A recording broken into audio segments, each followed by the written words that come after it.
You step onto the treadmill. You lace up your ultra-cushioned sneakers. You select a perfectly calibrated workout playlist and prepare to push your modern body to its absolute limit. But the real truth is far stranger. You think you are looking at the pinnacle of human physical capability when you watch the Olympic Games. You see records shattering, muscles bulging, and elite human machines performing impossible feats of speed and strength. It feels like humanity is evolving to become bigger, faster, and stronger than ever before. Why wouldn't you think that? You have sports science, specialized nutrition, and advanced training facilities. Yet, if an average caveman walked into a modern gym today, he would likely make your elite athletes look completely unconditioned. Your ancestors did not train. They did not lift weights to look good in a mirror. They did not track their macros or take protein supplements. Why did they possess a level of raw, functional fitness that puts modern gold medalists to shame? The answer lies in the harsh reality of daily survival. For 99% of human history, laziness was not an option. If you could not run, climb, lift, and carry for hours on end, you simply died. Natural selection acted as a brutal, unyielding personal trainer. It weeded out any lineage that lacked exceptional physical resilience. Today, your body adapts only to the specific, narrow tasks you force it to perform. An Olympic weightlifter can lift monumental weights, but might gasp for air after running a single mile. A marathon runner can glide across asphalt for hours, but lacks the upper body strength to lift a heavy boulder. Why has modern fitness become so incredibly fractured? Your ancestors could not afford to be specialists. They had to be ultimate generalists. They needed the endurance to track an animal for days, the explosive power to wrestle it to the ground, and the structural strength to carry its heavy carcass back to camp over miles of broken terrain. They were all-in-one survival machines. Australian anthropologist Dr. Peter McAllister investigated this profound physical gap in his extensive research. He analyzed fossilized footprints and skeletal remains to calculate the actual output of ancient populations. He examined the preserved footprints of Australian Aboriginal hunters from 20,000 years ago. These tracks were left in soft lake mud as the men chased prey. By measuring the depth and spacing of the strides, he discovered something shocking. These ancient hunters were running at speeds of nearly 37 kilometers per hour. They were doing this barefoot, on uneven ground, while actively hunting. For context, modern Olympic sprinter Usain Bolt reached a peak speed of around 44 kilometers per hour on a perfectly engineered, hyper-grip synthetic track with custom footwear. The ancient hunters were not elite athletes competing for a medal. They were ordinary men hunting for their dinner. What would happen if you put those ancient humans in modern running spikes on a professional track? McAllister concludes they would easily outrun almost any modern sprinter. Their daily life was a non-stop, high-intensity workout that started in childhood. Your body builds bone and muscle based on the mechanical stress it receives during its development. Because ancient children spent their lives jumping, climbing, and sprinting over rough terrain, their skeletal structures grew fundamentally thicker and more robust than yours. Your bones are lighter, more brittle, and far less dense. How did your skeleton become so fragile? Consider the groundbreaking work of Dr. Colin Shaw at the University of Cambridge. He spent years analyzing the bone density of upper Paleolithic humans who lived around 30,000 years ago. He compared their skeletal strength directly to modern collegiate athletes, including elite cross-country runners and rugby players. The results were staggering.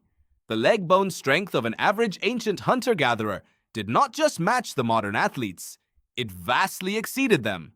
The ancient bones showed a level of structural rigidity and thickness that modern humans almost never achieve, even with intense weight training. Shaw noted that the transition from a highly active hunting lifestyle to a sedentary agricultural lifestyle caused a massive drop in human bone strength. When humans stopped moving constantly, their skeletons literally downsized. Your brain is a master optimizer. It recognizes that maintaining dense, heavy bone requires an immense amount of metabolic energy. If you are not using that bone strength to survive, your body simply dismantles it. It cleans up the unneeded calcium to save calories. You are living in a body that has been biologically downgraded by comfort. Your couch, your car, and your office chair are actively telling your DNA that you no longer need a powerful skeleton. Your body is listening to those signals every single day. Why do you think your joints ache after minor exertion? The physical disparity becomes even more pronounced when you look at the upper body strength of ancient women. Dr. Alison McIntosh, also from the University of Cambridge, conducted a fascinating study focusing on the arm bones of prehistoric women from the early agricultural eras. She scanned the skeletons of women who lived thousands of years ago and compared them to modern elite female rowers. These modern rowers train for hours every day, pulling oars with immense force to propel boats through water. Yet, the prehistoric women possessed arm bones that were up to 30% stronger than those of the elite modern athletes. How is that biologically possible? These ancient women were not lifting weights or rowing boats. They were grinding grain by hand for up to 5 hours every day, using heavy stones called querns. They were clearing land, planting crops, and carrying massive clay vessels of water over long distances. Their daily chores created a level of functional upper body strength that modern athletic training can barely replicate. They did not have rest days or periodized training cycles. They simply woke up and performed grueling physical labor because their families depended on it. Your modern concept of exercise is a strange, artificial replacement for the natural movement your body craves. You pack all your physical activity into a single intense hour at the gym, and then you sit completely still for the remaining 23 hours of the day. Your ancestors did the exact opposite. They engaged in low-intensity, variable movement all day long, punctuated by brief bursts of extreme physical effort. Harvard evolutionary biologist Dr. Daniel Lieberman pioneered the endurance running hypothesis to explain this unique human anatomy. He argues that your entire body is specifically engineered to be the ultimate long-distance tracking machine. Look at your feet. You possess a spring-like Achilles tendon that stores and releases energy with every stride, an anatomical feature completely missing in chimpanzees. Look at your skin. You have millions of specialized sweat glands that allow you to dump heat while running under the scorching midday sun. Most predators cannot sweat. They have to pant to cool down, which forces them to stop running. Your ancestors exploited this biological flaw through a technique called persistence hunting. They would pick an animal, like a kudu or an antelope, and chase it during the hottest part of the day. The animal would sprint away easily, but the human would just keep jogging at a steady, relentless pace. The human would track the animal down, flush it out, and force it to run again before it could cool its internal organs.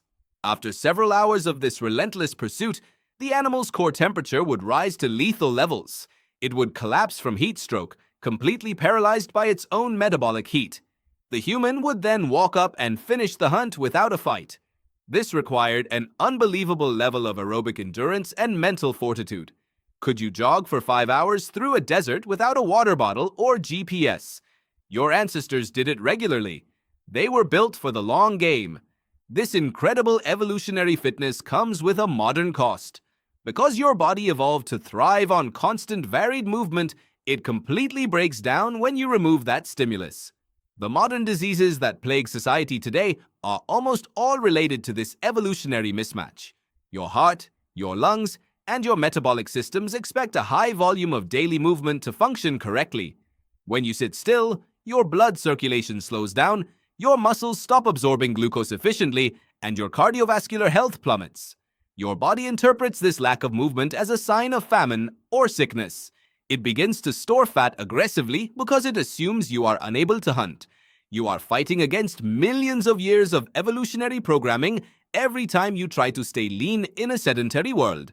Your ancient operating system is trying to save your life by making you store energy, unaware that food is now available at the push of a button. Why does your mind find it so hard to resist high-calorie foods? Because your ancestors rarely knew when their next meal would arrive. A sweet berry or a fatty piece of meat was a jackpot that could mean the difference between survival and starvation. Your brain developed a powerful dopamine reward system to ensure you ate as much of those foods as humanly possible. Today, that exact same survival mechanism makes you vulnerable to modern processed foods. You are a Paleolithic creature trapped inside a hyper-modern trap of absolute convenience. Your physical posture is another casualty of this drastic lifestyle shift. Your ancestors did not have chairs. They stood, walked, or squatted in a deep, resting position that kept their hips flexible and their spines perfectly aligned. When you sit in a chair for hours, your hip flexors tighten, your gluteal muscles turn off, and your lower back rounds under the weight of your torso. This creates a cascade of muscular imbalances that makes you highly susceptible to injury. You go to the gym to fix the damage caused by your lifestyle, using machines that isolate single muscles in artificial pathways. But your body does not think in terms of isolated muscles. It thinks in terms of integrated movement patterns. A caveman did not have a chest day or a leg day. He had a survival day. Every movement he made utilized his entire body as a unified, coordinated system. This created a level of core stability and functional agility that protects the joints from wear and tear. Your modern workout might give you large, visually impressive muscles, but it often fails to provide the deep, structural resilience that your ancestors possessed naturally. You look fit, but are you actually capable of surviving in the wild? This gap becomes terrifyingly clear when you analyze the sheer mental toughness of ancient humans. Physical fitness is not just about muscle fiber and lung capacity. It is about the brain's ability to tolerate discomfort. When you exercise today, you have a safety valve. You can stop the treadmill whenever you feel tired. You can drop the weights if your muscles burn too intensely. You know that a warm shower and a full refrigerator are waiting for you just a few feet away. Your ancestors had no such luxury. If they gave up during a hunt because they were tired, their children starved. If they slowed down while fleeing a predator because their lungs burned, they became a meal.